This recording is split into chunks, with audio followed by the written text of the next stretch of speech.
Yeah. I And mean, it's good against Left Prophet as well, sorry. that's very true. Yeah, definitely answers those two heroes straight off the bat. And Snapfire is one of those heroes where you can feel quite comfortable putting it into a core role. Um, so if they do decide to make that a core, would it then be like offlane Snapfire? Because we have also Yep. seen mid Snapfire as well. Or do you think it would still be the primal in the mid? Primal mid, offlane Snapfire. Yeah. Snapfire can just go auras and just throw them. Who are they going to go with? They go with the Lycan. Okay. That, Interesting.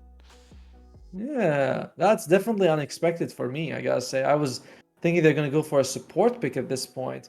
That is going to be their carry most likely. It could be their offlane Lycan, and they're going to keep their carry for last. I was thinking because I saw Charlie play it on Alliance recently, it looked really good. But yeah, most likely the offlane Lycan, and we'll see carry being picked last for Polaris. Unless again they put it carry, snap offlane, mid primal beast, and pick the A. The AA is just such a good pick right now. Yeah, that is very true. I mean, okay. What about this potential pickup, right? So you put the Give it to me. Lycan in the offlane, mid primal, and then you get a fast axe on the Lycan. You wolf bite the primal, so he's running haste speed, and then his trample just annihilates everyone because he's just running so quick. You just do a million damage. Could that be a thing? It sounds cool. On whether if that actually works or not is a completely different thing, but you never know. It could be on the cards. It definitely could be on the cards, why not? I generally feel like you want to bite someone else than a primal beast, but hey, it could be an option. Yeah. You really theory craft a lot at 2 a.m. at night, don't you? You're just like there in bed, you can't sleep, and you're like, you know what? What about Clint support? Why not? He's got the damage. He's invis like a Ricky. Its arrows are kind of like sleeping darts. Like, yeah, sure, why not? Yeah, we know. You never knock it till you try it. That is my motto in life. You got to try it at least a couple of times to really see if it works. And I always look at the ways of how Dota could be played, not how it should be played, but how it could be played. I even tried position 4 Arc Warden for a while. Double items. Didn't really work, but hey, I tried it. Actually, you may be on to more than you think. I was talking to the coach of Nigma Galaxy, Southeast Asia, XERXIA, and he's saying we were trying to support Arc Warden with a Meteor Hammer. You just have him show up in different places throwing out the Meteor Hammer. I was like, that's kind of an interesting idea. I don't know. That's something that you necessarily want to try, but creativity is definitely the way forward. People theorize, they come up with ideas, you try it out, if it works, it can be a really big thing. Yeah, Dota is an art form. You gotta be able to express all these sort of wacky ideas if you can. But still, the final picks to come out. XERXIA. So you're thinking that this Death Prophet is going to be the offlaner, right? So looking for their position 5 support if it's tiny mid. That's what I'm feeling. I feel like, they could obviously just pick another mid, put the tiny in there and as a support, but I'm feeling like you might want to take a support in this situation. Who they go with? They go with the Winter Wyvern. Definitely a support. And a great counter to the Lycan. Amazing counter to him. Oftentimes, you go in with your army, he just ulties the Lycan, he kills himself. Or just the army's next to an ally, they just shred them. So, fantastic. And another reason to pick the AA, though. This is another heal. Are they going to go for it? No, they go for... Holy moly! Wow. Speak of the devil when he shall appear. Well, that's pretty nuts. Okay, they do decide to chuck the Arc Warden as the carry. They got the offlane Lycan and the mid primal. I'm feeling it. Here comes the Ag Scepter. I mean, you definitely do not want to wolf bite the Arc Warden, right? That would be the biggest grief in the world, but I can see it. I'm feeling it. Here we go. Polaris all the way. They got my vote. Oh god, this is a tough one. There's XERXIA, they did do a lot of what I thought they would do, right? They put the mid tiny for JG. Bombi's gonna take the... Okay, so it's gonna be a position 5 Rubik and a position 4 Winter Wyvern. That's kind of weird, but okay. Rapido offlane, I like it. Morphling should be hard to kill. I'm on XERXIA. You're with Polaris. I'm on my boy XERXIA. I think that they picked really well against it. The Arc Warden, Lycan, these are the power factors here. A bit a bit foreign to me. I'm not quite sure how they stack up in the current meta against these heroes, but XERXIA all the way, and They're gonna take it. My team is gonna kick your team's ass, even though we literally have no connection to either team. That's one of those things. My dad could be your dad, and Yes. that's how we're playing this game. But yeah, I mean, right. So the Arc Warden, right? You know he's not going to come online early whatsoever. He takes an absolute No. age, which means they can't afford Bok to go for the Helm of the Overlord, because again, you know, that does generally take a bit of time. So I feel like you need to make the space, which makes me believe first item Mags, you make Primal Beast into a machine, and he just goes around making all the space in the world for the Arc Warden. Like, believe it, it's happening. It is happening. I did not. I'm not asking for enough money to do this. I knew I should have asked for more. They're like, no, BluScale's good. Yes, he's a bit new, but he's good. And I'm like, all right, if you say so. I knew I should have gone for. Look, first item Aghanim Scepter Lycan is not happening. It's just not. He's gonna go for the Helm of the Overlord. He's already queued up the goddamn Helm of the Dominator. It's just how the heroes played. He's probably gonna get a shot. He's probably gonna get a shot in a BKB. Yeah. Oh, I suppose it's a safer way of playing it. You know, he doesn't want to end up risking it, but The I better way. you know, one man's better way is another man's worse way. That's the way of looking at it. But I mean, I suppose, you know, this is a best of one. Whoever loses this does get eliminated. So I suppose this isn't the time to start trying the wacky things. You know, go back to the more comfortable way of playing the game, and most of the time they will end up working out. I think so. The pushing potential and defensive nature of Polaris is pretty impressive. You have the Lycan. I again feel like he's probably going to go for the shard at some point, giving you that passive push. You have the Arc Warden who can defend towers. And on the other side, you do have Rapido on the Exorcism. I believe Exorcism does completely ignore the bubble. I mean, I wish someone could correct me on this, but I don't think it can miss. That's actually very useful. Yeah, I think that's how it works as well. I think it's literally just like the normal hero right clicks which can't penetrate it. So it's yeah. I mean, they definitely do have ways. As Sergio you were saying, they've answered to the Arc Warden. Like a Morphling could always just waveform straight inside the bubble. Eventually, JG's gonna have the Blink Dagger, so you can always toss him out of the bubble. So not by all means the easiest Arc Warden game in the world. So there's definitely going to be a fair bit of weight on both Mac's shoulders and the old Lycans there to make the space for him.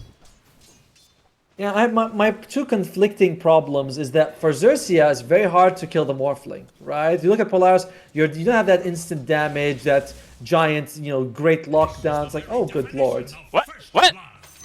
I missed that. Okay, actually gets first blood. Arc Warden and Dark Widow combination, ladies and gentlemen. Apparently that does get kills. Why not? Looks like he just traded too much with CML. And by the way, he's a Grandmaster on the Winter Wyvern. Come on, Bombi. This is not how they do it in the Grandmaster leagues. On the other hand, Arc Warden's also, I feel like, probably the strongest here in the game late. Against in this draft at least. So, you know, I got conflicting feelings on this one. The win percentage favoring Polaris despite a tiny gold lead for XERXIA. So, Gaben believes Polaris has a better draft. Well, you know, it's sort of like the old, you know, the Spectre sort of like impact onto it. You know, they see an Arc Warden, Gaben gonna try and you know, put a little bit of priority onto it. Well, I think JG, I think he was looking to try and toss Mac back to his creeps there, but unfortunately they came in just a couple of seconds too late. That could have been a nice little potential pick-off there. Yeah, Gaben, he certainly likes some heroes a lot more than the others. You know, he's a big fan of the Spectre, a big fan as well of the Arc Warden, which you can't blame him for. Bok, he is suffering so far. Yeah, not too much, but he is suffering. Yeah, only 3-0 on the CS right now. He's not even bothering to spawn the wolves. Like, he wants to wait till they're level 2 because just they die so easily there to Jaja, and the right clicks coming from Karma as well. Even just poking onto Xing. He will be able to fall back, but XERXIA definitely winning this sort of harassment war in this bottom lane. And I think this will get slightly better for Polaris. Bok, once he gets a couple more points of the Feral Impulse, you know, 1 health regen, not much, but once you get 3 or 5, you're going to be pretty much unkillable. Rubik and Morphling, not a scary lane for you to deal with. And Snapfire, as you get levels, also you can just like cookie a wolf, and that can get you a kill on Jaja. So I don't think this is a very heavy kill lane for either side, but it should be okay for Polaris. and we are seeing Box slowly recover. Yeah, a little bit by bit. He's start to climb his way back up that CS chart, but it's still Karma very, very comfortably at the top. 19 and 5 on the Morph, and he's just having a fantastic start to this third game. And yeah, mid is also quite even. I'm sorry. The problem of not being able to see your face is that sometimes that happens. But yeah, Mac and JG just very even right now. Slight advantage to Mac, but that's kind of the expected thing. You just get. Oh, he didn't actually take any points to the uproar. I like that adjustment. He realized that there's no point if you're up against a Tiny with a tree grab. You're not going to outscale him in damage. So just go for a more standard ganking build with the trample and the onslaught. Good adjustment from both heroes. Yeah, I definitely like that as well. It's a good read to how you got to adjust to the game. You can't always just pick the same skill build every single time because it's just not going to work. Really got to cater to what you're playing versus. So do like to see it. But after that very early first bloods, both lanes, well, all three lanes are sort of, just settled down to standard farming. Oh, they tried to go on JG, but nice toss back there. Makes the space for the old Tiny. He is out of mana though. No bottle charges, but we'll at least go for the bottom water rune, which Jing is trying to come over. Not quite going to make it in time to get the deny there. Oh, maybe what? Unfortunate. Oh. As I say, I did leave Bok on his own. He did take a fair beating, but he will get away. He's got the helm of the Iron Will now, so he's got. Look at how much health regen he has. 13. Some of it, of course, he's getting 4 extra from the tower as well as the flag bearer. What do you think of the flag bearer creep? Do you like that change in Dota, or you're like, it's a needless complication? I kind of liked it, to be honest. It just added something new. Obviously, Dota's been around for a long time, and it's always been the same sort of, 3 creeps and 1 range creep sort of thing. And I did like it. It was a refreshing change. It was sort of like when they changed it so denies gave you money. Oh, I love that. Yeah, I kind of did like that patch. It was pretty unique. And to be honest, I thought, that carries might prioritize allowing their supports to, get a couple of denies, but no, it just meant that the carries are like, mate, why are you stealing my denies? And oh god, it just added another layer of toxicity, but it was kind of cool. Yeah, before that, you used to get a quarter of the experience, then it was like, oh, you get a quarter of the gold, and Akashi top lane. Yeah, just gets brought down. Nice little Splinter Blast coming on him. Easy pick off. Oh god, that is not my favorite voice line, but I mean, it makes sense that Polaris will be the one spamming their own, It's like, alright. Yeah, but... Mac in the mids, yeah, he's in some real danger right now. Good rotation comes in from Bombi, and they net another kill. Alright, despite the fact that Bombi died at the very start, he is starting to show about why this guy is level 30 on this hero. He's making work happen. And honestly, Winter Wyvern is a hero that can do so many plays. He's going for the first item, Blink Dagger, so he's confident with all he wants to do. He just wants to go and get those big ultimates off. And to be fair, he can shut down a Lycan like cold. Lycan jumps in, wants to do something. You show up, you Winter's Curse him, and you crush him. And already Bach has had a tough game. He's on the bottom of the net worth among all the cores. Yeah, it's not looking too hot. So it is equal CS there on the arc wall, we can't get too much done. Meanwhile, I end up missing that a little bit, but Bombi gets brought down there, Mac getting a solo kill. It's going to help recover after his death a few minutes ago. Oh, also actually does find a Observe Award, so a bit of extra gold for him again. When he eventually but you have to time it. You have to time it to get the deny. Oh, look at that, the onslaught. That was nice. Very, very nice. If we were playing mid, we'd be like, no, my mana. We just be like, oh, look, me D-ward, and like like the actual lizard brain that the hero is. Oh, Jink, he's in trouble. Yeah, he's dead. Quick burst down, level 3 kill there going towards XERXIA. Now 2k gold advantage is pretty nice. Actually in the mid lane as well, Bombi. He did make another rotation. Hell of a lot of damage done to the Primal, but couldn't quite find the kill this time. We'll just force him away. Karma's having just such a free game. He can do whatever he wants, and he knows Polaris will not be able to threaten him. But Akashi's net worth is about to start skyrocketing. Very close to the hand of mice, about 1 creep away. Yeah, and then he's had a real nice time. Meanwhile, Rapido actually gets a solo kill there onto CML with the usage of the Exo. But there's not much duration left, so, despite the fact that you get the kill into position 5, a bit more space for the tier 1, at the very least, might be able to keep it alive. Akashi does fall back in time. Meanwhile, down at the Bok, also in some danger. One more right click's all they need. And XERXIA, he was initially trying to get the body blocks in to let Karma get the kill, but couldn't quite, you know, couldn't get the range and had to take it himself. But regardless, just continual action coming out of here for XERXIA. Now a 3k gold lead. It's getting scary. You know, it's getting to that thing where, like, it's slowly in favor of XERXIA right now in terms of the win percentage, but Polaris, I'm guessing. I mean, are they okay with this? That's the thing you have to ask. Like, you have Arc Warden with a Hand of Midas in 8 minutes. That's pretty solid timing, but you lost mid and you lost bottom heavily. Oh, top lane. Looks like they've got a free grab there on towards Bombi at the very least, but Rapido, he's still going to try to hang around. Guilty Crown making the space for Mac. And looks like they will be able to fall away, so it is a nice little pick off onto the support, but actually Rapido, I thought he was going to start diving the tier 2 then. Man's crazy. And unfortunately for him, it's not too bad though. You lose Bombay. XERXIA is the one who's playing like the real position for being hunted by wolves, but he's gonna be okay. He actually laughs at them. He's like, "Yeah, these wolves are gonna do nothing to me." Yeah, just forcing him out of the lane. Already got his Wraith Band picked up. We have actually seen this a few times now. Ruby's picking this item up, but meanwhile top Rapido can't survive this time round. Even Akashi getting the kill credit there, but nice little extra chunk of gold for the Arc Warden. Meanwhile, JG at the bot making his own rotation, but couldn't quite get the grab there onto Jing. It looks like the Snapfire will be able to get herself away. Oh, they see the stack though. That is annoying. Yeah, they're going to be able to snatch this away easy peasy. Triple stack there going into the hands of JG, but it looks like actually Polaris want to try to take this fight right now. Bombi is immediately dead. XERXIA now going to get ran out and brought down.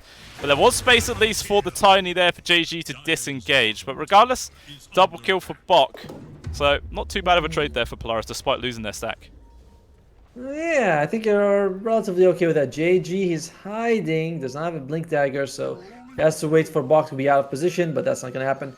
And I gotta say, I respect Karma a lot because when he sees Bok in the lane, along with the Snapfire, he adds a bit more points in strength. He's not going that full agility and risking his life. You know, it's a small thing, but it shows how much he respects his opponents. How much he doesn't like overplay his hand, which we see a lot of Morphlings do.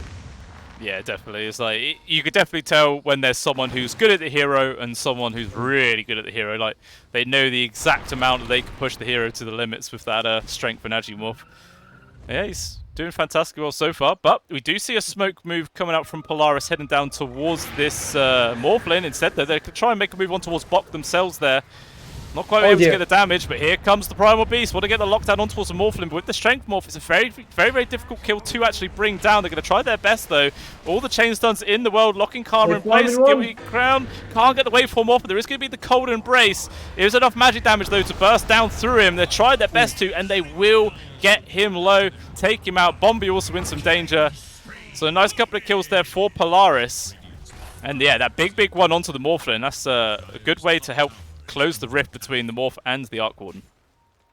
It took them 4 people. It took them like 20 seconds. XERXIA, they were content with not making a rotation, right? Rapido, he was the top hunting Akashi. Mid lane, JG, he wants to get the Blink Dagger. So they were okay. It looks like they were trying to get the kill on Akashi themselves. It didn't work out. And Polaris with a big punish. Yeah, that was very, very big. I mean, it did leave Rapido up on top on his own. Which, I mean, he does have Exes available. I thought maybe he might have tried to, like, shove in the tier 2 with that space, but it must have been on cooldown, I guess. I mean, he's done a little bit of damage to the tier 2. Trying to do what he can. Yeah, so it's scary to commit, right, in that situation. He's not unkillable. And he does need his mid to really be active. He needs JG, he's going to have the Blink Dagger now. 12 minutes, decent timing for the mid Tiny. He's got an Invis Rune as well, so this could be a really good reveal. Yeah, let's see who he ends up finding with it. They're pinged out to go and invade the enemy jungle right now with an Invis Rune activated. And let's see who they end up finding. They could end up bumping into CML, which, to be honest, for Polaris, that's probably one of the best people to soak that gank. Oh, mid lane. If it comes. They go for the... Actually, they found the Arc Warden. Akashi well out of position there. And that is a massive kill to pick up for XERXIA, taking away the enemy carry like that. And quite an odd place for an Arc Warden to be honest. 12 minutes in. He was not respecting his opponents, you know. I guess he didn't think that they'd be able to have the Blink Dagger. Jaja's got a Spark Rate, which is pretty damn annoying to play against. Oh dear, Jaja.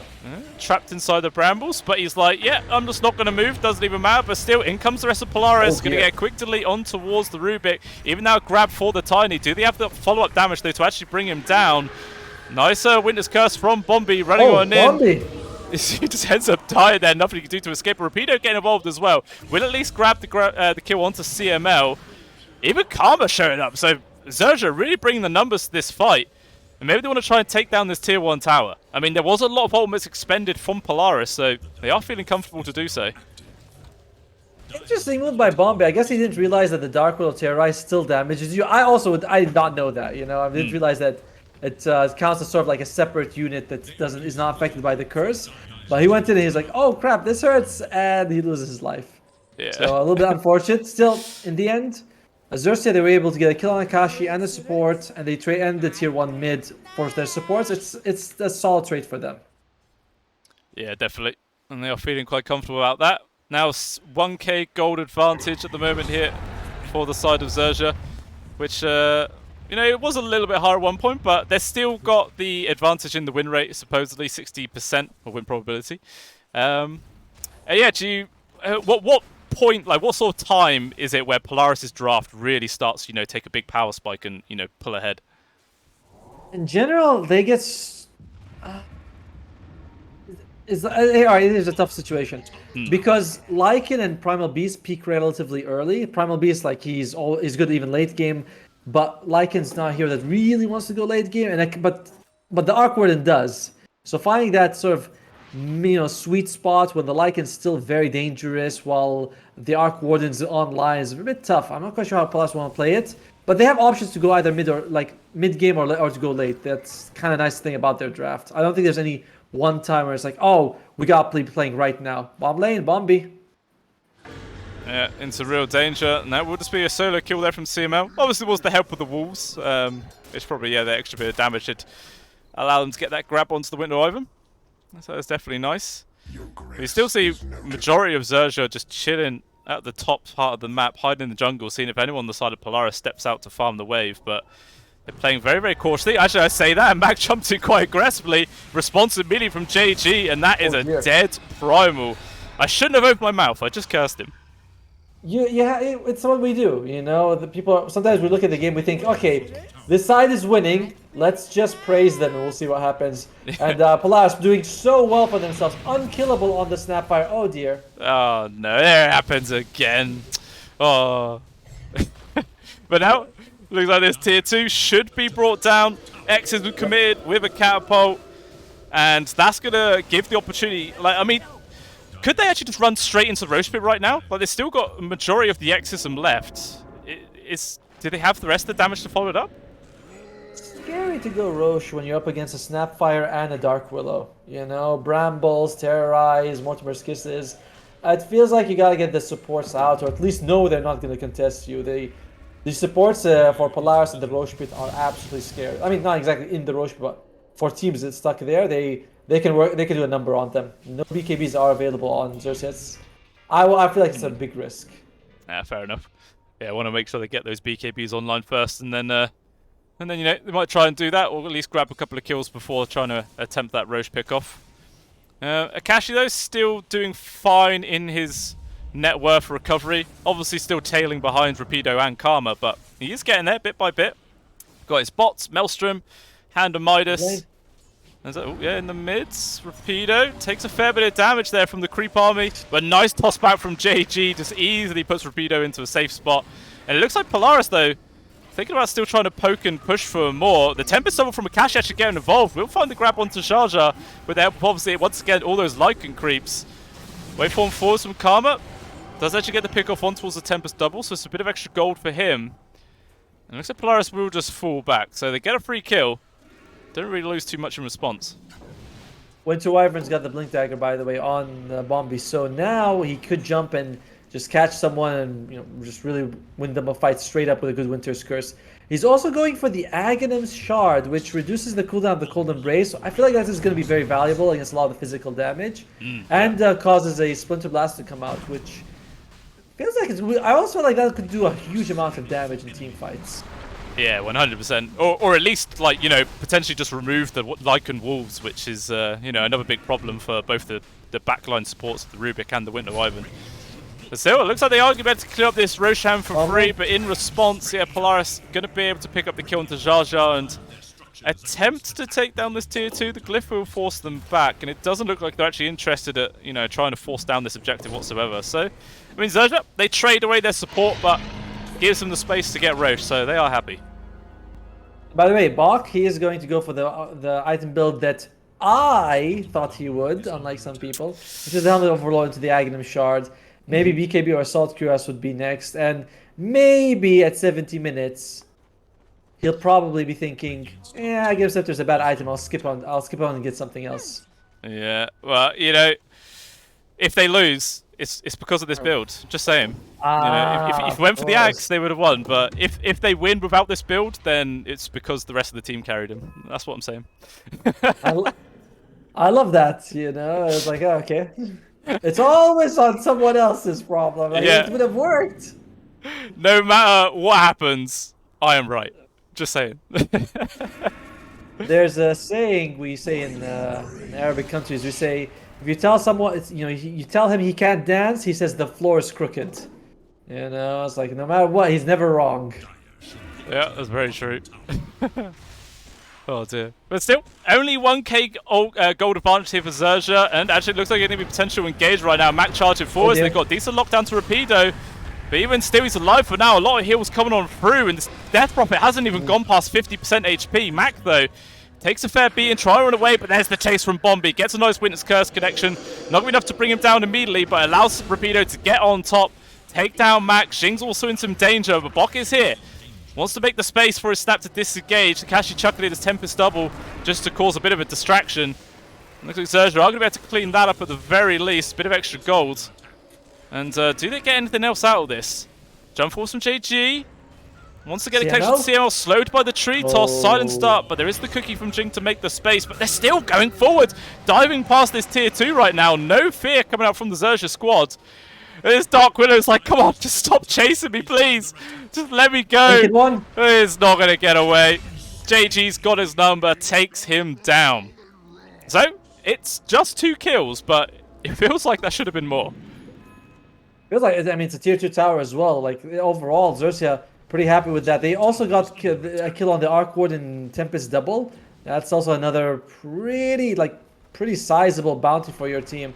I just realized something that's very scary for XERXIA's draft, which is that if Morphling gets the Aghanim Scepter and he turns into a Dark Willow, he gets that incredible Shadow Realm ability. Like, it is insane if he does that. Yeah, it's a disgusting amount of damage that he can chuck out. And, I mean, it looks like he's not even got the Ags queued up yet. So either he doesn't want to do that, or he just hasn't potentially thought about it for this game. I don't know, but like I was saying, that would just be a ridiculous amount of increase in their DPS output. He's probably thought of it. He's probably just waiting to go, getting better items first. You want to have the Manta, the Skadi. He's going to go for the BKB as well. And one of the problems that we talked about Polaris' draft was in full display just now. Their burst damage is barely there. Oh dear, top lane. Yeah, JG caught Akashi. He still has his TP off cooldown, but if he uses it now, just going to cancel from Jar Jar. He needs some help for the rest of the team if they could possibly get here. But it doesn't look like they're going to get here in time. Now he's trying to TP. They used the telekinesis, but toss back off a cooldown. They will find it. And yeah, Akashi was trying to get a return kill on towards Bombi, but unfortunately, just couldn't get it. That's your win condition. Like, anytime Polaris loses Akashi, that's a huge blow for them, If it's not as bad to lose the Morphling, honestly. You can still push towers and get ganks up, but bottom lane, Bach.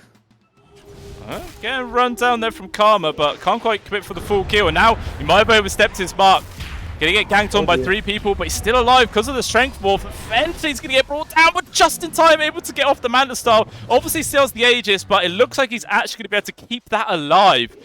Very, very well played there from Karma. Grandmaster.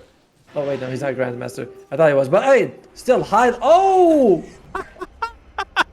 Oh god, we cursed him again! Why does this keep happening, Otomo? Oh.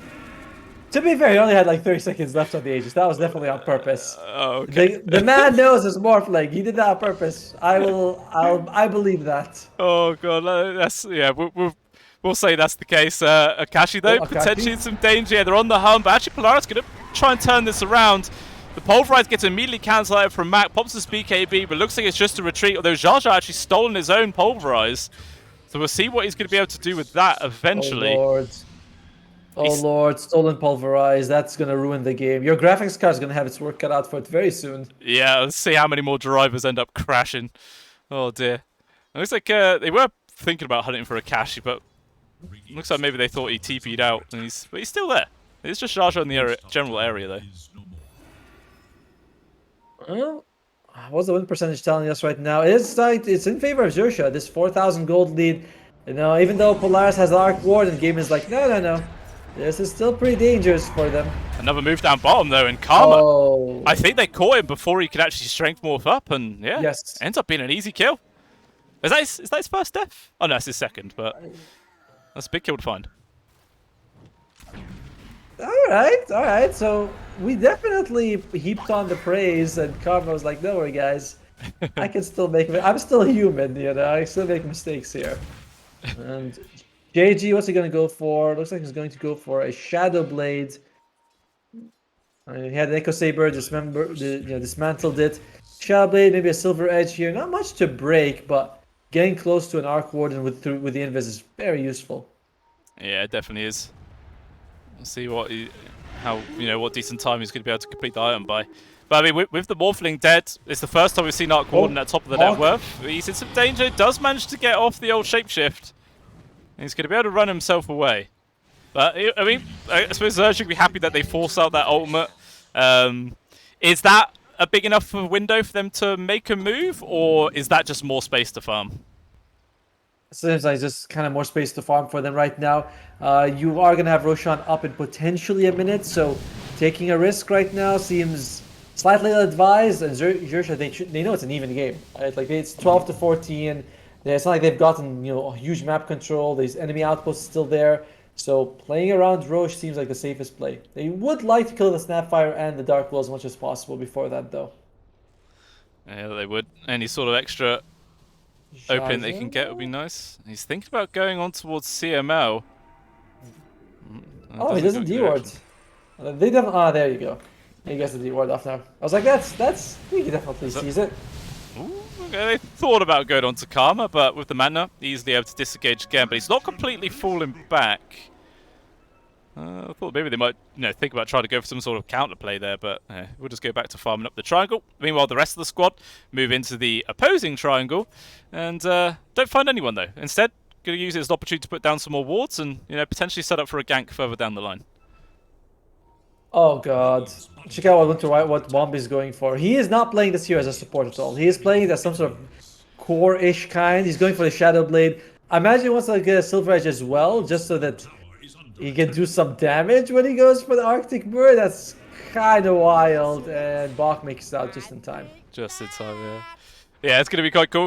Maybe it's just as a setup for, getting in position to get those Winter Curses off on the old Shadow Blade, but I mean, this guy's level 30, so it's clearly something he's done in the past. See how it ends up working out. Meanwhile, at the top, CML might just be losing his life here. I mean, he's actually holding on to the Shadow Run for as long as possible, but can't even get a chance to use it. Just gets blown up. And Roshan up in 50 seconds as well. Yeah, relatively fast, but Polaris will have everyone available in that fight. And let's see, XERXIA, they have a bit of vision around the area. Polaris, they do not. So I imagine that's something Jin will try to go for. It's still hard to go for Roche, right? Because the Spark Wraith spam is not fun, and you can see Arc Warden starting to throw a few of them. Gosh, he's like, if you guys are gonna get it, it's not like you're not gonna get it for free. Yeah, definitely. He's like just setting up for the Roche to respawn potentially any second now. Oh, in the mid, Mac just pulverizing JG. He's got to be careful. Jar Jar is also here, actually going to force out the BKB, and it will cause him to TP. Meanwhile, though, at the bot lane, looks like the Tempest Double's in some danger, but so is Bombi. End up taking it down the enemy Winter Wyvern. Now Rapido in a 1 versus 4 situation right now. He needs some help. He needs it right damn well now, but it's just not going to get here in time. 2 kills there for Polaris, and if they run straight to the Roche pit, they could just clean this up for free now. Well, Xerxes having some damage issues right now. Yes, Karma's farmed and he's a heavy hitter, but Jing, he's gonna be okay. Let's pop it into Jar Jar. Gilly Crown's going to be there. Mac, I don't think he had the full vision to go for the charge. Instead, Good oh, Cookie nice again. Cookie lands, and that is a dead Rubik straight off the bat. Just Karma and Tiny left alive, and they have to just run away, but actually, TP aggression coming in. They want to try and get this grab onto Karma if they possibly can. Just constantly charging forwards. JG tossing away the Primal Beast, but Cookie, it lands once again, just on point from Jing this game. Cold Embrace trying to make some space. Maybe Bombi doesn't even have his ultimate to use to make even further room, but regardless, Polaris can't keep chasing. They will be forced to disengage. Overall, I mean, this is just Polaris kind of slightly outplaying them in these engagements. They know the Roche is up. I'm not sure if Xerxia knows as well, but Polaris, as we said before, they are great in the Roche pit. They do have Winter Wyvern or on Xerxia. That could really change the way the fight goes in the Roche pit. You have to be careful about that, but overall, Polaris staying rather comfortably. You know, you have Akashi all the way at the top with the Arc Warden, more than a match for a Morphling. And you do have as well as the Mac on the Primal Beast. This guy can scale pretty well. He's also going for the Hex. Interesting item. I suppose. You not see that very often. Is that just for the lockdown on the Morphling, you suppose? Actually, don't get a chance to talk about that, as once again they are in. Charizard's in some danger. Morphle Case is just raining on in, trying to make some space. Rapido taking a fair bit of damage, but it doesn't matter. Max BKB is out. Well, three-man grab with the Glebnid there. Kashi in right place with the Tempest double. But Polaris, do they really want to try and force this engagement right now? Exism is out. BKB's all been popped as well. Roshan's still relatively healthy. And are they going to try and force it? Doesn't look like it, and everyone's just going to fall back. Yeah, they're going to get they didn't even get the kill on the Tempest double. Unfortunate. I gotta say, Bombi's item build is very ambitious. He's 0, 8, and 6 on the Arc Ward, on the Winter Wyvern, and he still wants to go for a more damage-heavy build. Okay. Yeah, it's quite odd. We'll see if that ends up coming to screw them over later on. Said JG would secure a nice grab onto Tempest double, bit of extra gold. But there's a lot of spells being traded from afar. No one fully committing into these fights. I say that, Karma jumps on in. But just forces CML to disengage. Again, another Tempest double is in from Akashi. This thing just has permanent uptime. But it looks like XERXIA, with this space, are going to be able to clear up Roshan number 2. Much needed for them. They are able to get... I'm not sure who picked up the Aghanim Shard, but are they going to really go for more? Bombi, again, kind of moving forward here. Is he going to get an ultimate off on anyone? And a pause comes out. Ooh, that is a awkwardly timed pause. Max says sorry settings. Oh, I don't even know. Alright, but then while the fight continuing, Mac jumping forward, Cypher Vice reveal is there, gets the Hex on towards the Winter Wyvern, but still, where's really the follow-up damage? The Cookie just shoves Mac in deep, going to be forced to pop the BKB. Bombi in some danger with the Cold Embrace, trying to delay this for as long as possible. Still, no one's getting close to dying, I say that, and Bombi does end up dropping down. Terrorize, not going to land onto anyone as JG and Karma jumping very aggressively. Toss back as well, will cause Jing to die there. Rubik. the Pulverize stolen from Rubik just to secure the grab onto the Tempest double. So it's a trade of supports, but regardless, XERXIA, they got the Aegis. So they're happy about that. And I think the Shard actually got denied by the Lycan creeps. Because I'm looking at the XERXIA, I'm saying, like, does no one have... or maybe Morphling was able to use it, actually. Because I don't know if he bought the Shard before that. It's kind of hidden by the Aegis icon. So either it was denied or the Morphling picked it up. I couldn't catch it, you know, old eyes and all that sort of stuff. Yeah, definitely. Well, I mean, definitely old eyes. Really? Come on, man. Well, okay. Well, despite the fact that, you know, XERXIA did come out on top of that engagement, the win probability still in the favor actually now of Polaris. I guess like the timer is just reaching that point where the Arc Warden's starting to become real beefy. I mean, the net worth between him and the Morph is still pretty damn close, to be honest. So, not really clear winner there. But as we were saying earlier, Arc Warden versus Morph late game, I think it is the Arc Warden favored.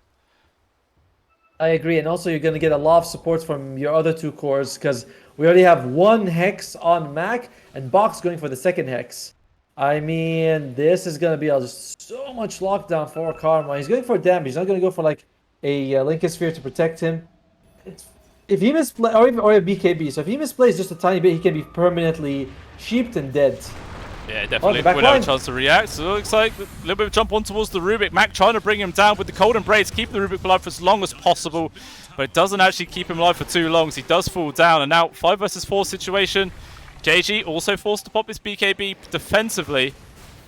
And does Polaris want to try and force this fight? Doesn't look like XERXIA are too, fearful about falling back right now. Instead, they're going to poke on towards the Primal Beast. There is that axe coming to show from Karma.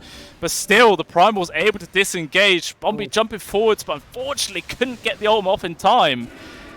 And Polaris, yeah, they safely disengage without sustaining any further losses. I gotta say, Bombi is very conservative with his ultimate use. Like just now, he could have saved Jaja with it if he decided to use it on the Primal Beast, but no, he holds it on for as long as possible. I think we've only seen like 1 or 2, and this is a pretty low cooldown ability, so he really respects it.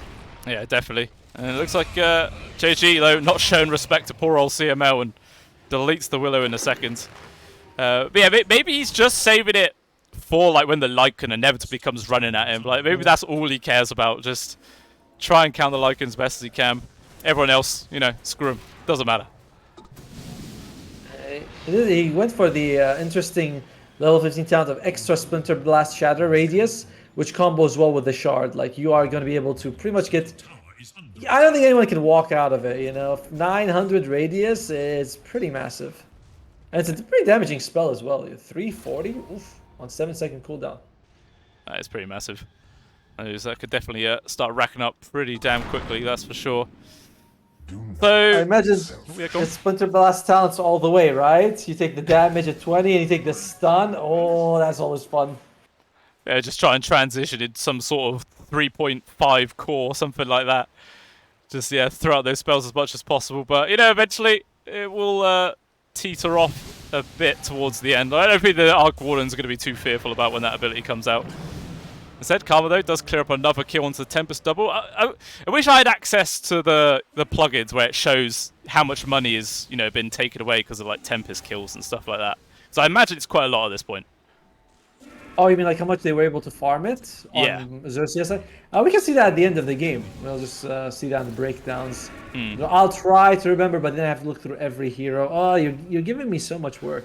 I gotta do all that. Making you work for this series, Otomo. You have. But for you, anytime, man. Anytime. Oh, I appreciate that. Makes me feel good. Means I don't have to do it as well. You know what can't feel very good for XERXIA right now is that the game just feels like it's slowly creeping up, closing in on them. They have 5,000 gold lead, not a big deal for Polaris, but it's an Arc Warden, and the other two cores are doing really well. Death Prophet's starting to fall off. We've seen this, right? Either Death Prophet is like number 2 in net worth, or they're all the way to 6. Yeah, talking about Death Prophet, was getting poked at, but it doesn't look like Polaris wanted to commit there. Probably quite wise, as there was a few members of XERXIA waiting around. But yeah, like definitely it's one of those heroes where as soon as your snowball gets like halted a little bit, the hero just really does fall off. And unfortunately for XERXIA, that is happening right now. It just seems like a lot of the weight is going on towards this Morphling's shoulders. I mean, the Tiny is now starting to get some damage. Ooh. Oh, we might find Bok here. Oh, he does actually see him. No, never mind. Rapido does. The TP will get cancelled out. And it's good to be a death there for the Lycan. Literally no one from Polaris coming over to help out. Easy kill. Good for them. They need to do that a little bit more. But my worry is that can you go high ground? Can you actually get pushes like going for your squad here for XERXIA's side? Can you hit the buildings? That's what mostly going to be Rapido's job. Oh dear. Oh, they're going straight away on towards JG right now. There was the Scythe that came out there from Matt, but has to just, disengage. Rapido actually jumps in very aggressively. But CML will just TP out. Able to make it. Mac charges off as well. So it was a nice little maneuver to, delay time and just guarantee the fact that XERXIA couldn't push any lanes. It's getting scarier and scarier. That's just how it works right now with the way the game is going. And the scaling on the supports as well for Polaris is pretty good, especially the Dark Willow and the Snapfire are happy to go late game. Rubik is also pretty solid depending on what you steal, but I don't look at this game and think that there's an amazingly wow spell. Like, oh my god, he got it. You know, it's like Pulverize is pretty good. Arc Warden spells are pretty good. I guess Tempest Double would be an interesting spell, the second Rubik, but not Yeah, incredible. that could be cool. Mortimer's Kiss is good. Oh dear, Death Prophet repeated takes a bit of a beating. JG those found Akashi, goes for the scythe for the immediate TP, so good read to get himself out of there. That could have been dangerous if he dropped just then. Oh, instead, Akashi with the Tempest Double? Okay. I thought he might have been able to get a grab there on Torpedo, but with Karma and JG nearby, not going to happen. Jaja, he's just holding on to the summoned wolves, using them to push out the lanes, and that's kind of nice. And this wolf creep in the mid lane has done a lot of work for Polaris. Like, not that specific wolf, but the shard. Sorry, for the Lycan. Oh, right. Every lane you look, you can see a wolf pushing in. It's that extra creep adds up. And apparently, its stats work on towers. It can actually cripple towers. Oh, nice. That is pretty big. I know that big either. actually. Yeah, that is good. And see, XERXIA, they've gone for this smoke maneuver, see if they can catch anyone from Polaris out. Mac is going to be there. Not going to target the wall. Actually, Mac jumps in aggressive himself with the scythe, and that's an easy peasy kill onto the Winter Wyvern. Meanwhile, though, the rest of the squad does actually find the higher priority kill of Bok. So that's not too bad. And actually, not even done yet. Akashi's Tempest Double in some danger yet again. Try and run it away, and it will be able to disengage. Shouldn't give away any money this time. Look at the spark rate, though. There's like within a few seconds, we can see 6 of them on the ground. Karma. It's okay. Just play. Roche is up. It is. Third Roche. Yeah, they want to go for it. It's relatively quick as well. Well, it was. Refresher shard. It was pretty good on Rapido. You know, it's not much to refresh on the Morph lane in terms of items, at least. Jaja. Yeah, just getting pressured in. These Tempest Doubles, trying to find it right now. The Invis runs out. Lord. And that's a nice kill. Very well played there from Akashi. Can they at least get the bounty gold? Yeah, they can. Another 300 there for Karma. So, I mean, Karma nearly gets the same amount of gold that Akashi gets for killing Jaja there. So it's not like a humongous loss. But regardless, it is now a 5 versus 4 situation. If Polaris knew Roche was up, maybe they could attempt something like that. But they're just going to chill for now. I think they might be aware. Oh god, mid lane as well. Rapido, he's suffering. But is this enough to kill him? Well, with the Mormons Kisses coming in as well, it's a fair amount of damage, but still, the Cold Embrace, the heal was just too much to deal with. Rapido able to stand his ground, and yeah, doesn't fall past half HP yet again. And the plus 25 healing talent from Winter Wyvern come in clutch and... Well, not clutch in that situation, but oh damn, the fight continues. It just keeps on going here. Mac just forever blinking in, very aggressive, terrorized. Lands onto 2. There is going to be the Winter's Curse at the very least to make a bit of space. Still, no one's really taking a humongous amount of damage, but in comes the control. The Primal Beast just vanishes as soon as that BKB's up. He just cannot withstand all that output. He falls. And JG going to get the +1 onto CML as well. It just looks like Polaris are falling apart at the seams right now. Just pick-off after pick-off. And that should guarantee Roshan number 3, right? There's no way that Polaris can stop this. No buyback for the Primal. No buyback, no Mortimer's Kisses, and unless you want to buy back on the Dark Willow and CML could use his ultimate, but it's still very risky here, and they are going to even be taking the outpost for XERXIA, so that was a huge blow coming in for Polaris. XERXIA, though, again, you get this, but can you go and hit buildings? It feels like as long as Akashi's alive, that's still very difficult. I don't know if you got a glimpse of the fight recap there, but Polaris used 6 Cypher Vices. Jesus. 3 came out from Akashi, Mac used his twice, and even the Lycan using his. So 6 total Scythes, and they still lost. That's it depends on who you can get it on, I guess, but damn, very unfortunate right now for... I won't say it's unfortunate for Polaris, though, because they're still in a decent stuff. JG, he is keeping up in terms of net worth. He is doing pretty well for himself. He's got the Moon Shard, so if he gets next to a building that is unprotected, he can just start shredding it. Yeah, definitely. It would not last long at all. It looks like he's going for the Silver Edge next. I'm kind of surprised he's not gone for the Ags yet. Well, what do you think the main reason he's decided to ignore this item? I guess they don't really have this incredibly good lockdown on people like an Overgrowth or Mars Arena. They have Winter's Curse, but their damage is nullified if that happens.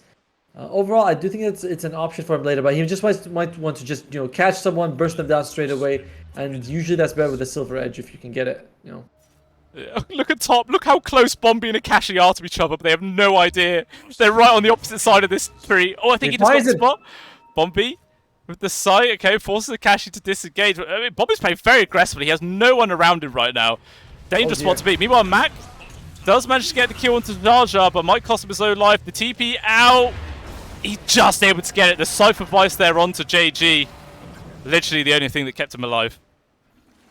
And what the hell is Bombi doing? He's got like 3 people top around him. And he's just like having fun. Both the supports were there. They spawn him at different times. They can't catch him. He goes right next to Akashi. He's just okay.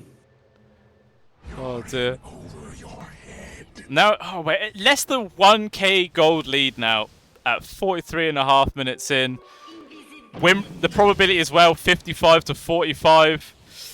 Oh, it's just so even right now. Like it's all gonna come down to just initiation. Who manages to get that decent pick at the start and try and run away with it? But I feel like for Polaris, targets, like the priority targets, have to be either JG or Karma. Like either one of those two have to go first.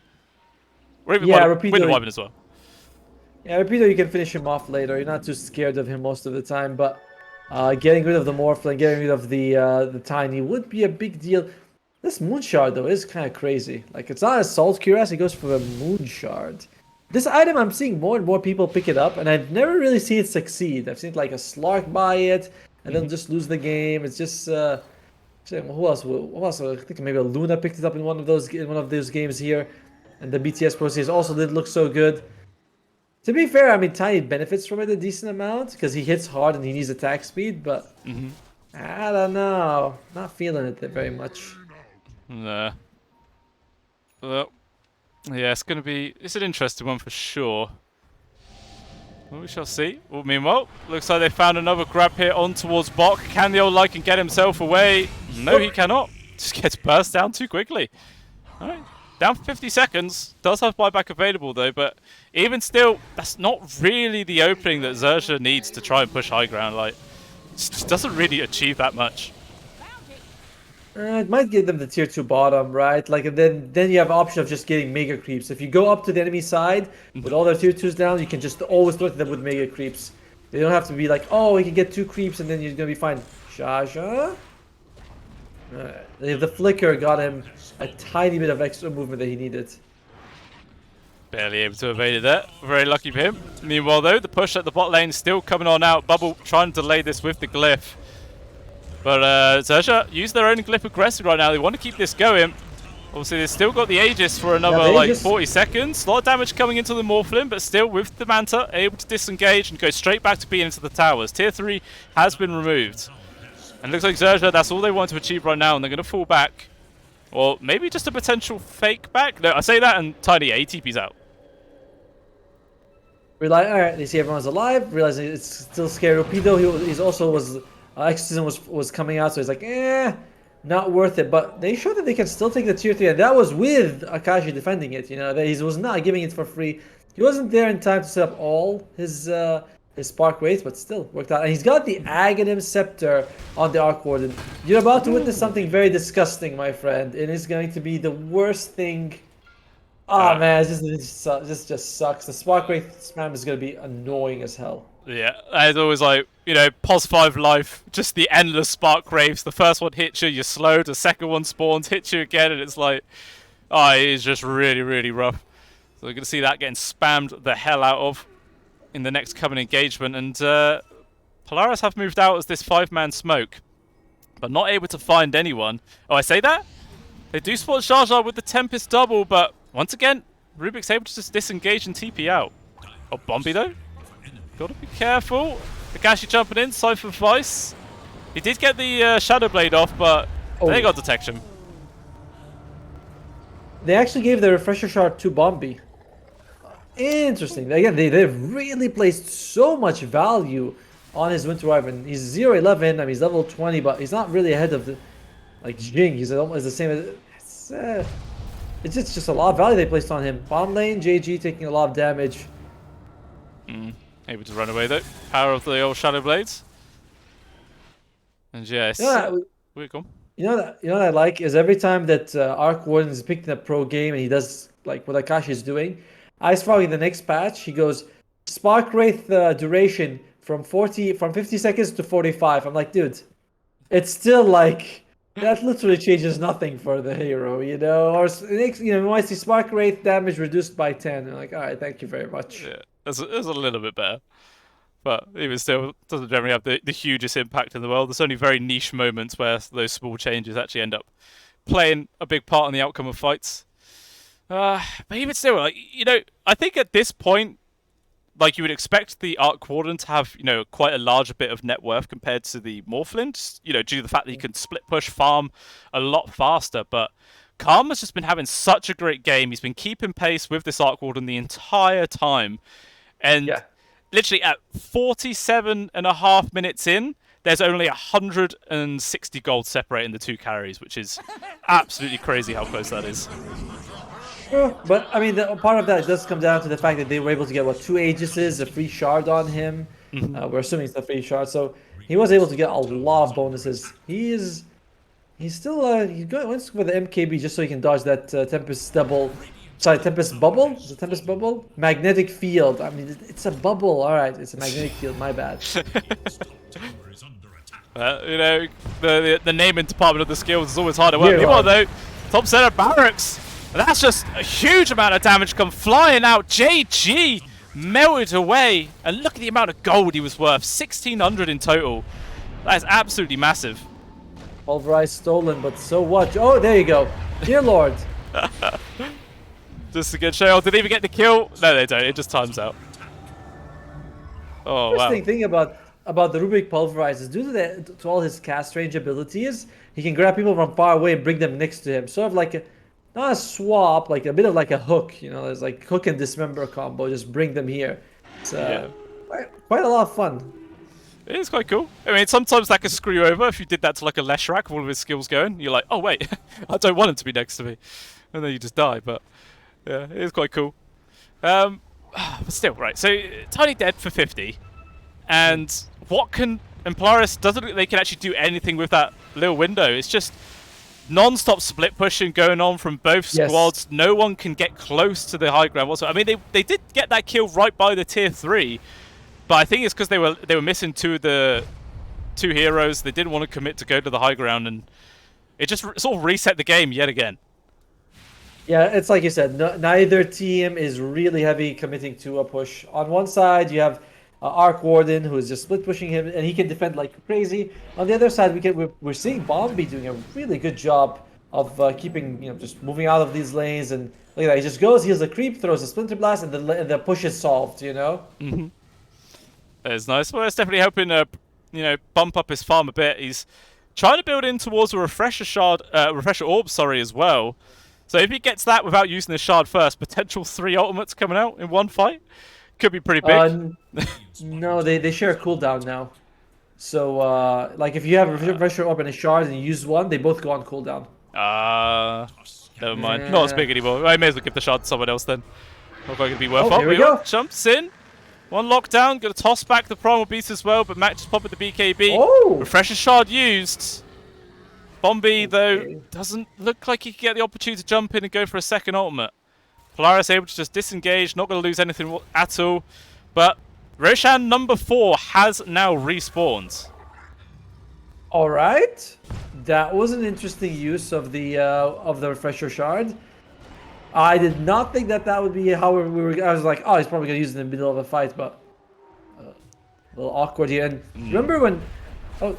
Big jump by Akashi. Well, the Akashi Tempest double. It's all he uses for. Like, he's like, right, I've got enough farm. I don't really need much more gold, so I'm just going to use my Tempest doubles and just throw them at people. Like, I don't even care. I might get a kill, I might not, but keeping them on their toes, you know. I suppose that's a good way of looking at it.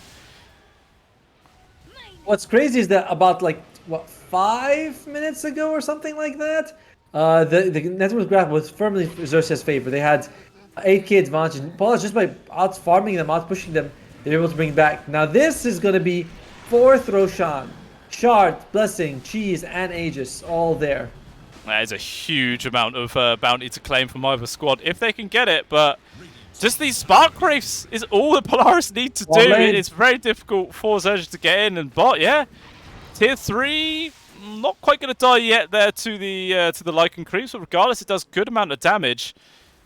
But maybe XERXIA could use that. Yeah, they know that there's not going to be any Lycan for this coming fight. They might just try and force the issue. Karma, waveforming in, can't get the connection to anybody. And Kashi actually does get the Scythe, but regardless, there's not going to be any sort of follow-up from the rest of Polaris there. It's literally just both of these two teams really, really afraid, making the wrong move and throwing away the series. Because as we were saying, this is a best of one. Whoever loses this game is out of the tournament. And you could definitely feel that's playing a big, big part on these two teams, like their mentality going into this match. Oh, JG though, he's found Bok.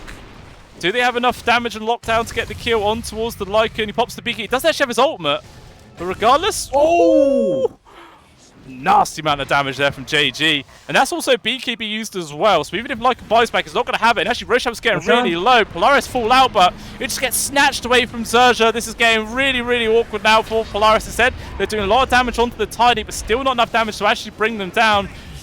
Well, actually, eventually does. Akashi's Tempest Double getting the work done. Will eventually fall, but regardless, that Tiny pick-up is quite nice. To see if Polaris try and force any sort of extra engagements, but XERXIA do disengage. An awkward situation. You want to force the Tiny to buy back, but they also are the team with the Aegis, and Akashi, he's just annoying the shit out of them. That's all he does. He just jumps in, and with this Tempest Double, no risk for himself. 300 gold at this stage of the game does not matter, and Repeated was able to get the Aghanim Scepter Blessing picked up, so he's right back in there with that net worth. I think it's something like a 6,000 gold item, so it's a big boost for him. It's nice. It definitely puts him above the Mac as well as Bok. Feeling a bit comfortable. Once again, Akashi's Tempest Double jumping in. I think he knows at this point he's not going to get any solo kills, but like you said, it is all about just annoying him. Just really making XERXIA go, oh, for crying out loud, it's this damn Tempest Double again. Wait, Jaja? Okay, I say that. You need to go the kill. Meanwhile, though, Mac does actually get picked off at the bot lane. That's a nice kill to find. Down for pretty much 100 seconds. Another Tempest Double trying to make space. That should allow CML to disengage. And, yeah, okay. Just continue. I don't envy your job as an observer, because I think there's so much happening in the map that it's like you can't catch everything, so I feel really bad for you. I'm glad I don't handle production at all. I'm just like, oh yes, now I make a comment. This is very bad, very bad. No good. It's the hard life, eh? Yes, where he's like, oh, the camera's here. Look at that, I can move it over there. It's alright. So Bombi's got the fresh. He's got such a weird item build. It's like you could have gone for the Glimmer Key, but he wanted. Oh well, he's gonna probably be losing his life. You cursed him, Otomo. You mentioned his name and he dies. The classic. Well, that's gem on the floor, but then not picked up. Okay, Bok sees it. Does he? No? Yes? No? Okay, now he sees it. Okay. Again, he's got 2 gems, 1 for each eye. Meanwhile, though, fight in the mid lane. Ying in some danger, but he's going to be able to disengage. Cookie up to the high ground, and he makes it. That was right on the edge of the cliff there. Very nicely timed. Scythe once again on towards Karma. But Polaris just don't really feel like they can try and force the issue. They actually do chuck out the Terrorize right now. But it doesn't last long, and yeah, XERXIA disengage. Akashi, though, jumping in once more with these Tempest Doubles to see what he can do. Bomb lane is pushing in, forcing JG to go back and defend. This has been a massive issue, because for Polaris, you're not really going to get that much like combat value out of the Lycan, and I don't know what that means, but someone in chat will tell us. We might be going for tier 5 items. It's a long one, and it's just straight up level 4 Dagon on Akashi. Maybe. That is crazy. He doesn't even save for buyback. He just straight up buys out for a level 4 Dagon. Like, what? That seems really, really risky. But actually, I suppose every single time he sent his Tempest Double in, the Rubik barely survives. So now he can actually get that kill. Yes. I was thinking that extra bit of damage is actually going to add up quite a bit for him. And Akashi going forward. I mean, so this amount of burst along with the Gleipnir, right? 220, additional 700. Like that's 920 damage instantly. Bottom lane. They're chasing after him. That's the real Akashi jumping up forwards this time. Can't get the full grab. Actually, no. Another jump forward. Cypher Vice connection on towards the Tiny. But it's just the Tempest double. Polaris not wanting to commit actually any of the heroes. And the, okay, Gobble Up now actually just throws in from the Snapfire. Once again, the Tempest double just charging in relentlessly. It's going to be another 300 golds. Actually, they might even kill it in time. Is this going to time out? He's trying to keep it alive. Yeah, it times out. Just barely. By the way, Jing has gone for the magic build, but he's insanely farmed on the support Snapfire. The only person who doesn't seem to have any farm is CML. I think he has a Philosopher's Stone on his team. Yes, he does. I mean, can you imagine if he had been carrying it for the last 40 minutes? He'd be rich. Yeah, that'd be so much gold. I'm kind of surprised he doesn't have it and just like swap out his main item at the last minute. Try and get the maximum value, but I mean, I suppose at times you can get caught off guard and then you've got, you know, it is much better to have the old Psychic Cape band. Make a bit of extra space. Huh. Is that the Tempest double? Yeah, he like got jumped in. He felt forced to use the BKB. All right, fourth Aegis is down, ladies and gentlemen. We are gonna have maybe a fifth. My tier 5 items, all the exciting stuff, and Mac jumping in. Yeah, he's found the grab onto the Winter Wyvern, locking him in place. There's no way to survive that one. Down he goes, Terrorize. Thinking about landing CML, gonna land a good one-man connection, but the BKB was there from the Tiny. Not gonna get caught from that. Although Mac taking so much damage, the right clicks from the Tiny just annihilate the Primal. There was also a buyback here for the Wyvern. There's not even a Roche up, but it doesn't matter. They're committing for this fight. Wyvern, the ultimate, sorry, getting the connection with the CML, trying to lock him in place. Does manage to retreat just barely there with the Gobble Up from the Snapfire, making space for his fellow support. And looks like still they cannot get the grab there on towards the support with the Tempest double. Bombi survives. Actually, oh God. I say that, does he? No, he doesn't. Oh. The curse continues. Still, maybe they're trying to poke on towards CML, Rapido, and Karma on his case right now, but Kashi just chucking out a couple of abilities. Actually got the Cypher Vice lockdown on towards Morphling before he could Strength Morph. But regardless, not enough follow-up from the rest of the squad. CML just trying to waste as much time as possible. He knows he's dead. Jing? Well, look at the kisses coming out soon. And just constantly throwing so much stuff on towards Karma. And I mean, these Tempest doubles, man, they're doing so much work. They can't even properly kill them in time anymore. No, Akashi is just way too big, and we are 40 seconds away from the tier 5 items. During the entire time of this fight happening, by the way, Bach is still in the bottom lane. He is just constantly forcing XERXIA to never commit more than 4 people. You know, like all the time we're seeing Bombay bottom. And now, with Bumpy dead, when he pushes bottom, it's just going to be like, who's going to come down? Rapido is going to have to be Jing. It's sorry, JG. It's super annoying for XERXIA to always have this literal thorn on their side. Side lane, I suppose. Yeah, he's doing what he can. Just always shoving it in as best as possible, but still yet to find a single tier 3 or anything like that. But hey, I think this could is this going to be the first game in the entire tournament that's gone 60 minutes, like for tier 5 items? I think it might be. I'm gonna have to go and look at the record, right? See which one, see if any game in the playoff went that far. But yeah, here it comes. We have Book of the Dead coming out. Oh, look, it gives you something called Necronomicon. Never heard of that. Oh, these guys. Sounds like an interesting item. It seems like it could be pretty good. Yeah, 2 little Apex guys running around. Oh, 2 pirate hats. So each team's gonna be digging for bounty ruins for a long time. They'll be like, yeah, we'll be here till tomorrow, just digging for gold. Yeah, this is a long one. It is. I mean, the pirate hat is actually an amazing item for JG. Like, even more attack speed with this goddamn like giga powerful right clicks. That is gonna be nasty to deal with. Also, you could, I mean, if we see CML, if he gets an Aga Scepter, he could take it as well, right? Be like, all right, guys, look at me. I am the carry now. Right? I am the carry now. Oh, dear. I mean, Roshan number 5 was pretty much an instant respawn as well. So another quick one, but it looks like in the mid, poor old Rubik has been caught out right now. Too many Cypher Vices to deal with. And okay, that's a nice grab there for Polaris. Though in response, they did just lose their tier 3 up top. Yeah, but bottom lane, they also lose their tier 3. And just both teams are like gonna be like, all right, you know what? Let's just start training Raxes. I don't think either team. They're like, this is not worth it.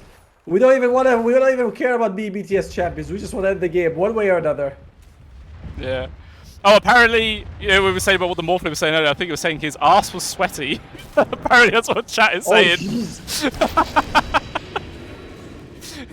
That's interesting to know. He's just trying that hard that he's just secreting so much sweating out of his arse of all places as well. Meanwhile, up top, Mac in some danger. Actually has to use his refresher orb, to disengage. It's kind of an awkward usage, but I guess it had to be done. But yeah, in the mid as well, Rapido, just dealing with the Tempest doubles.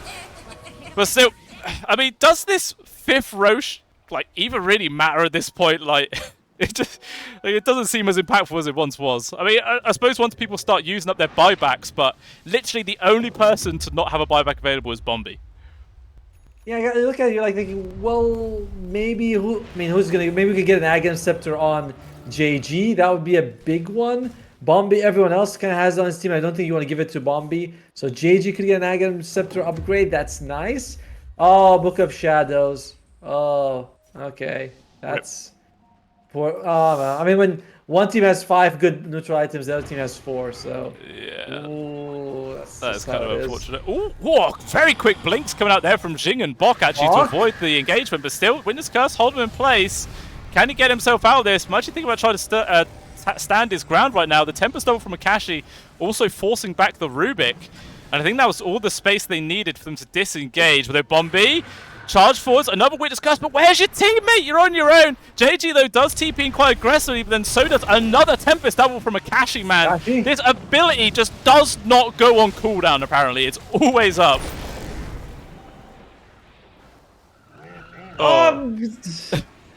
We're gonna be here a long time. By the way, Searstone on Winter of Wyvern. Look at the range of his Splinter Blast. Like that's pretty much global at this point. Like he can Splinter Blast from a mile away. I'm surprised they don't give it to the Rubik. And Roshan is gonna fall. All right, so who gets what? Aegis into the hands of Mac with the Ags as well. CML taking Cheese and Shard. Is that? Do you think that's the best people to have those? Wait, who got the scepter? I haven't seen that one. The Primal Beast. Really? Yeah. Huh. Oh wait, actually used it though. Oh no, yeah, he gave it to someone else. He did have it. Who did he hand it to? CML's got it. He's got the Aghanim Scepter upgrade now. That makes a lot more sense. That, I mean, we talked about it, right? You say you go late game, the Dark Will suddenly becomes this big damage dealer support, and that's pretty scary. Does he have that? He does have. Still level 22, so level 25 he could get that attack speed talent, and suddenly, XERXIA is gonna have to be afraid of the 5-core lineup from Polaris. I'm sorry, this is a bit much. We don't see games going this long. No racks is taken, no net worth lead. Just what is going on? Yeah, I mean, we should have known, right? Seeing an Arc Warden game plus go up against Morphlin. Morphlin's not traditionally quite as late, but. Yeah, this Arc Warrior is just putting a halt to every single potential push. Karma? Okay, he was just running high ground on his own. Why the hell not? He's so damn quick though. How's he running so fast? The Swift Link giving him a lot. True. That was speed. Yeah, by the way, very soon I'll be suffering the same thing that Karma is. Also a leaky, sweaty ass, whatever you want to call it, because we have been here a while.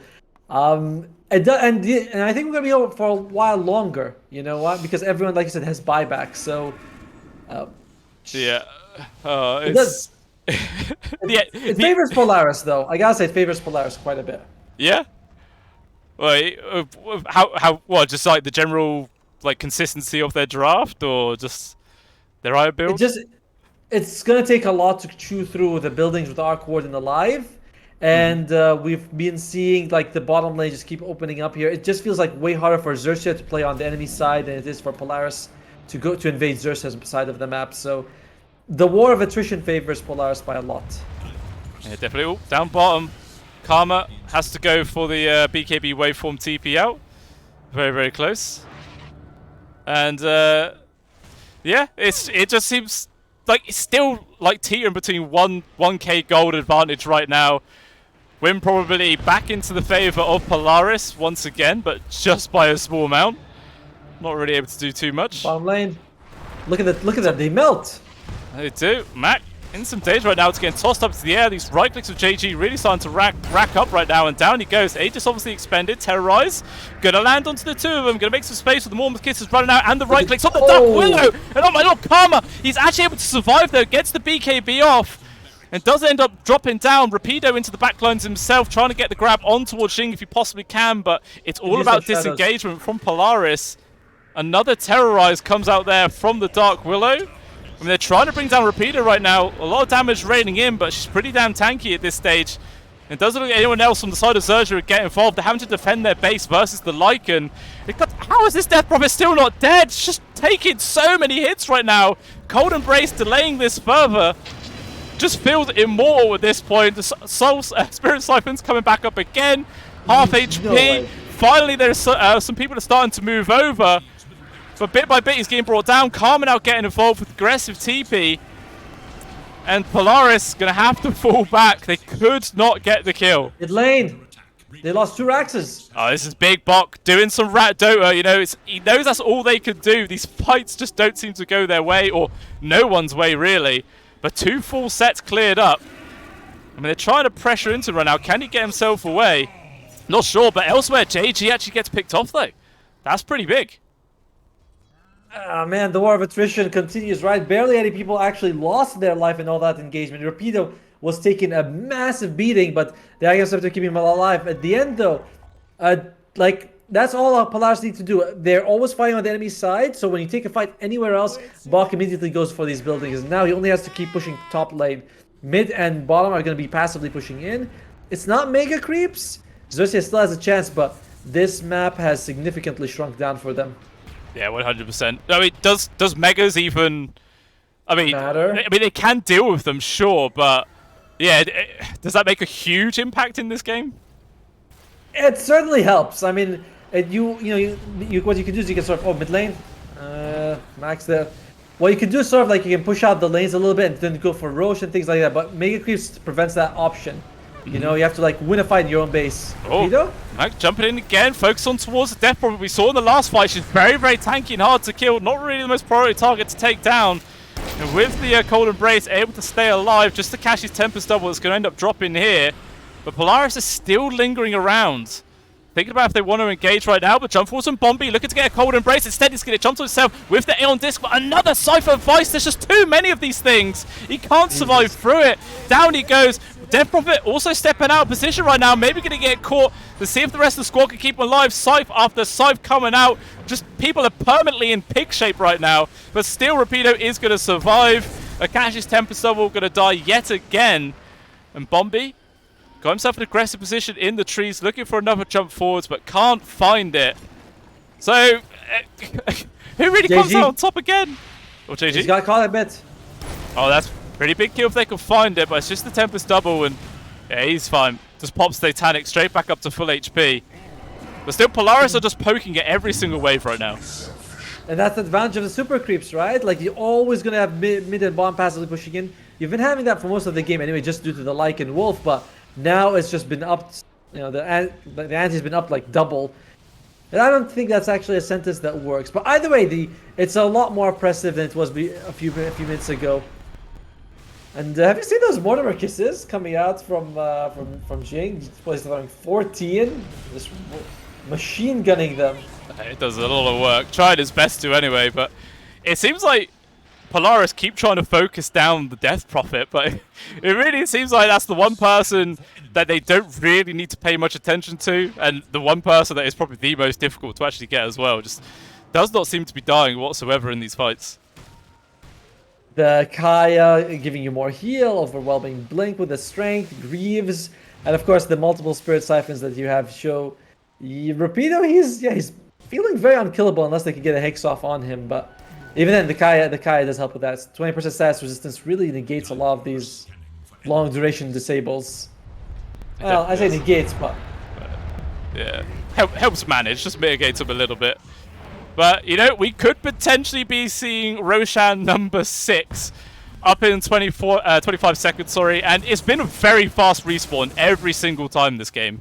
So we'll see if that's going to stay true and could be another early one. But it doesn't look like Polaris are really paying much attention to that timing. Still posturing quite aggressively. And Joe got to the high ground yet again, poking onto Jaja, but that's all it is, it's just poking. We might never leave. This game might never end.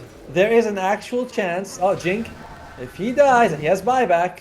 That's pretty big. A little bit of misposition there from Polaris. Wow, Jink. No, he's still... What? Is he getting out? No, he's not. Okay. Whoa. Wait, those are some nice jukes.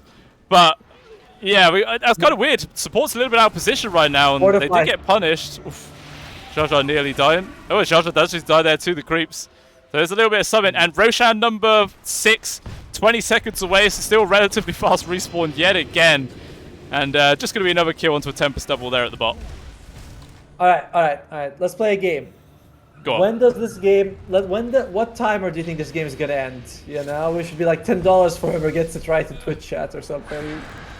Oh, look at that! He actually reflected it. That's big. Oh, it's got him killed.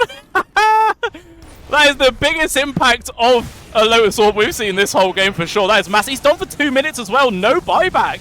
That could actually be a huge opening right now for Polaris to try and push. Oh, wow. He was not expecting that whatsoever. Even a potential grab onto the Morphling, locking him down with all these Cypher Vice. Did they have enough kill? The Death Promise trying to give him life, but it's not going to work. Dead on the Morphling. Does have a buyback, obviously. But Polaris, this could be massive to just end the game right now. Still charging forwards. They got the case of where Rapido is. Buyback's coming in from the Morphin. They want to try to take this fight, but the Morphin is caught. Actually, Morphin didn't have the damage to bring him down. He's getting super low. Does he survive? He does! He able to get the Panda style off with the BKB. Turns around. They get the kill onto Mac. Oh my lord, how on earth did he manage to survive that? Radiant Barracks. They took a lot of damage. The tier 3 fell, but looks like they're not going to be able to get it overall. And... it's never gonna end! Rapida, they jump on him. Akashi's like, this is the one guy you can't kill. This is the one guy nobody can kill. Look at the zombies! I mean, what are the exorcism ghosts? Just making it damn well invincible is ridiculous right now. Oh my lord. It's still... I still have no idea which way this game could go. Obviously, Polaris in the lead in terms of momentum and net worth. Plus that big win condition, of Karma having no buyback now. It's okay, you've been talking for an hour and a half, poor guy. Oh, maybe get caught. There is going to be some space. There is the fear pushing him back, but still not enough follow-up damage to actually bring down the Morphling at this stage. JG wants to take it to beat him. He is. Objective down from the Lycan, bit of ratting up.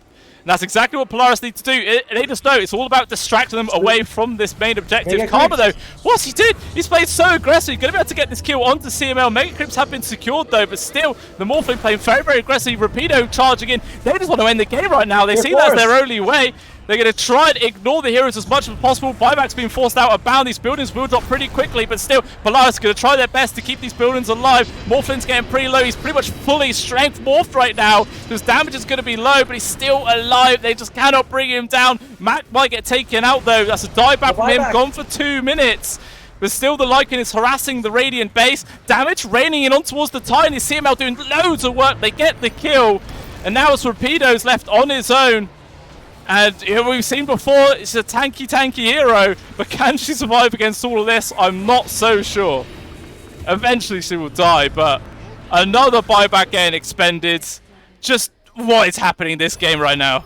They gotta book it. They gotta go straight for the throne. They cannot. There's no way they can handle this if Bok decides to go for it. If he goes for the throne, they can't like defend it. You know, you gotta go while Mac is dead. You have the advantage. You can play 4 versus 4 on the enemy side of the map and leave one guy to defend. Looks like it's going to be Jaja for this. You cannot wait for Mac to go back. It's way too risky. Yeah, 100%. It is literally going to be commit absolutely everything you can to try and take it. Magnetic field on Jaja. The one spell he needs to protect his own throne, and he has it. That is nice. We might see some miracle Dota plays coming out and keep that alive for as long as possible, while the rest of XERXIA are just barreling down mid right now. Looks like they actually going to decide to take down the barracks. focus on towards the tier 4, but Bok is going to start heading on in towards the enemy base momentarily. Mormskiss is raining out, trying to delay this for as long as possible with the BKBs from XERXIA, keeping them alive for now. But Karma is attacking so damn quickly, but still, these bubbles, he can't do anything with the glyph as well. He's getting absolutely no work done whatsoever. And Akashi, just with his Tempest doubles, forcing them back right now.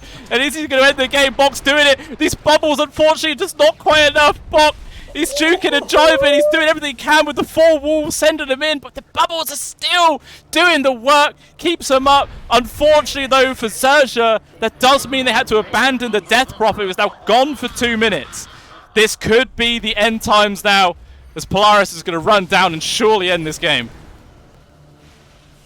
No buyback on Rapido. I mean, the bubble, it feels like it's bigger or something. It used to be very small that you can, like, the throne would be protected by it completely, but we were seeing Bok playing around and making sure he's always blinking out of it.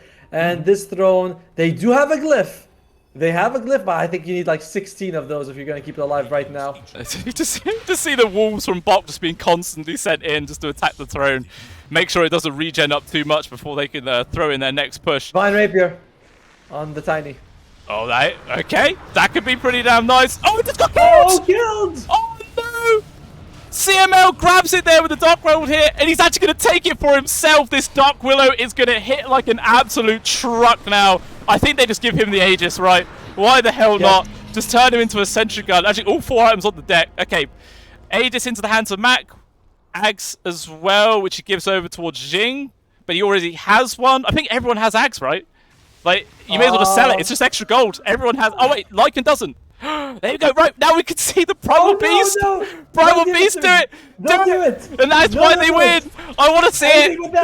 Give it to me. I want to see this so much. Even still, another jump forwards. Rubik in some danger. Warmer's Kisses just come flying on in. He can't survive with the buyback, though. It's something you can do. But the Diabase is that they're trying to do it, but there's backdoor protection. They don't have enough, and it ends up going to the way of Polaris. They take the series 2-1, and I didn't get to see the damn wolf bite onto the Primal Beast. I'm so mad, man. I'm so mad. What an incredible performance by both teams. You gotta give them so much respect for that. Polaris with the late game draft, they played perfect.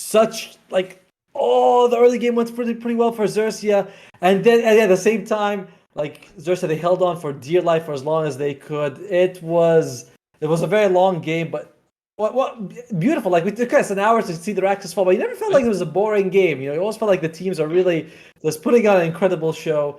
Yeah. And Polaris stays alive, but XERXIA, they won a lot of fans with that performance. That was incredible. They played against the most cancerous situation possible, and they base raced it twice and almost got it. Yeah, I mean, they definitely made it show. I mean, there was quite a while where it looked like Polaris would have been able to just run away with this game, but again and again, XERXIA were able to bounce back, you know, get a couple of kills here and there, prolong the game for as long as possible, and a 78-minute game to go out on. I mean, that is absolutely nail-biting, and I mean, that's stressful for both the players and us, for sure. More so for the players, I gotta say. Mostly for XERXIA. Like, I mean, I don't know who you give it MV to. I know Akashi played his heart out, but Bok with that constant split pushing, just eating on XERXIA's base all the time. Every time they want to take a fight, they send back. Like, XERXIA played it amazingly well. It's just this outdraft that came out later and later and later in the game. But that's gonna be this series done. Polaris, they win. And we have another game after this. It's going to be Fnatic versus Boom Esports. Can you imagine if that even tops this game? That would be wild. That would be great. I don't know if I'm prepared for that, man. Like, I might need to I have a couple of battery recharges myself, because that was quite damn hectic, especially for the lower bracket as well. But yeah, Boom Esports versus Fnatic, guys. That is the series coming up next. Again, it's another lower bracket, so do or die moment, but we do say goodbye to XERXIA here. They are gone. Not going to see them again, but, you know, they might potentially bounce back in future games, like future tournaments, and, you know, it'd be good to keep an eye on them. But yeah, next series, guys, coming up in about 15 minutes time. So use that to go get a snack, a break for yourselves, because even watching that, I'm sure, was quite the ordeal. So we will see you all in about 15 minutes time, guys. Yeah.